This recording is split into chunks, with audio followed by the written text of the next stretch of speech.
Nå, en sang tilbage, og det er altså nu værtsnationen, vi skal slutte af med. Ja. Og sang nummer 1 i finalen. Ja, det har vi jo så fået afsløret, at svenskerne skal åbne ballet lørdag aften den 11. maj her. Nå, svenskerne har jo i de sidste mange uger jo høvlet igennem de sædvanlige Melodifestivalen delfinaler. Nu med 5 semifinaler i år. 5 var der jo den her gang, ikke? Og så skulle de lige stemme en gang til, og så var der så 12 sange i den store finale lørdag aften i Friends Arena i Stockholm. Forhåndsfavoritten var rent faktisk et norsk indslag. Det var jo Marcus og Martinus, som blev de nummer 2 sidste år. Kendt fra norsk børnegrand prix for mange, mange år siden. Blev jo sådan lidt teenage-idoler. Ja, norsk svar på lidt Justin Bieber. Altså, de fik utrolig meget succes. Ja. Og jeg ved, at de har da også fyldt Royal Arena med skrigende teenage-tøser. Ja, der er noget her, vi ikke helt har forfattet med dem der. Vi har talt om dem før. Ja, men de har altså formået at skabe lidt den der sådan virkelig hype, altså hvor de virkelig har sådan været sådan sensationelt populære, kan man sige. Nå, og så skulle de selvfølgelig vinde i Sverige i år. Så altså norsk for Sverige i Malmø. Lidt skægt. Nu kommer deres bidrag, Carsten. Ja. Unforgettable. Den glemmer vi ikke.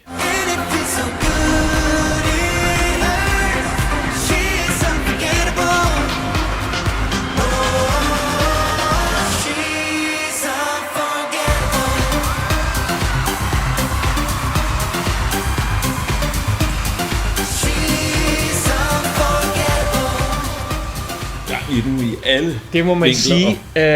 Det er altså Marcus og Martinus fra Norge for Sverige i Malmø. Kan de selv finde ud af det? Men, må vi sige. Nå, det er mig, der får lov til at sige noget om svenskerne, som jo altid er højt hos bookmakerne, og som vi altid på en eller anden måde aldrig nogensinde må skubbe ud af ligningen til sidst. Svenskerne, Loreen var stor favorit sidste år, men vi har altid Sverige lige i periferien af der, hvor det er rigtig sjovt. Det tror jeg rent faktisk, at svenskerne vil opleve igen. Jeg tror ikke, Sverige med det her nummer vinder i Malmø, men det her vil også score en del point, faktisk også hos nogle juryer rundt omkring, tror jeg. Visuelt, det vil jeg starte med, for det er faktisk der, at jeg synes, nummeret er stærkest. Spiller på noget science fiction fornemmelser. Der leges med noget Matrix, der er en smal gang, der er noget Alien, hvis man kan huske de gamle science fiction gyser og nogle gamle stålrør og sådan noget, og der leges med noget lys, og så er der sådan noget på bagsmækken sådan der. Noget computergrafik, der jeg får kommet til at tænke på Matrix og hele det der univers der, og så går de frem. Visuelt, som sædvanligt, er der tænkt utrolig mange tanker hos SVT. Kan du se sådan et bidrag lige klemme sig igennem i Dansk Melodi Grand Prix? Altså det virker som om, at budgettet for det her bidrag er for hele det danske indslag. For Sørensen da, det må tage noget tid at lave. Jeg synes, det ser pissegodt ud. Det må jeg sige.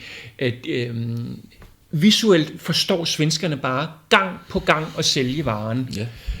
Selve sangen kan også noget.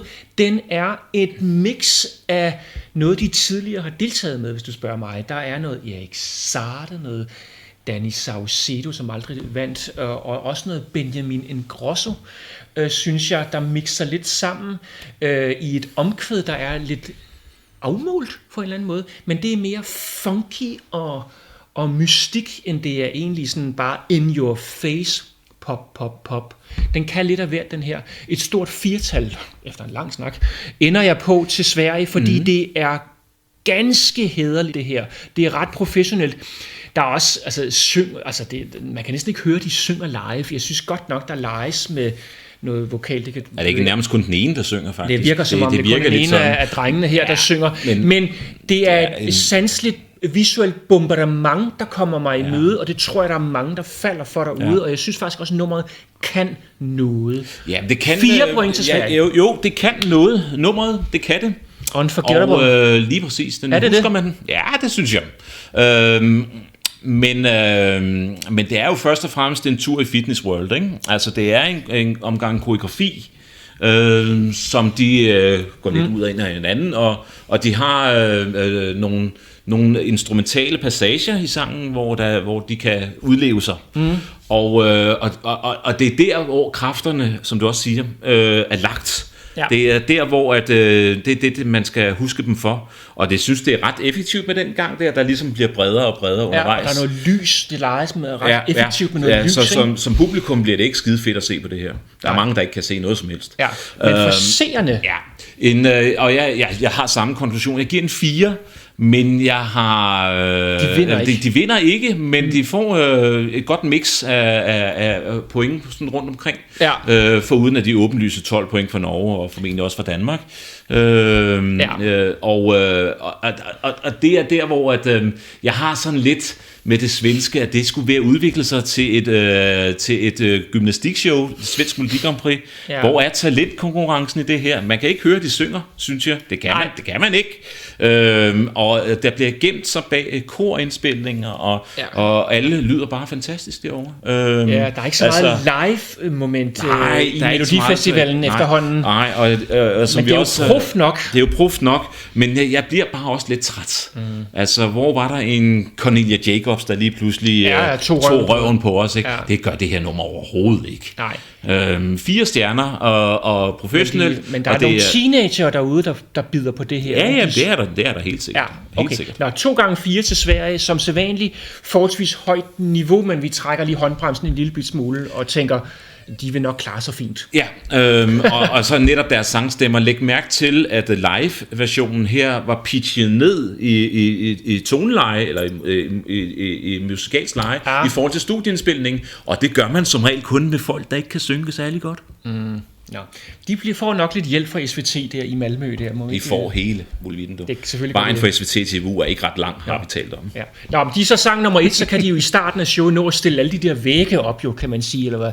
Det er sikkert ordentligt monstrum. Det er helt planlagt. Alt er timet og tilrettelagt. Yes. Det var svenskerne, mine damer og herrer. Nå, næste program, det var en ordentlig omgang. Der var meget umba i dag, Carsten. Program der. I både kvalitet og non-kvalitet. Ja, ikke? Altså, der er noget, der skiller lidt vandene her.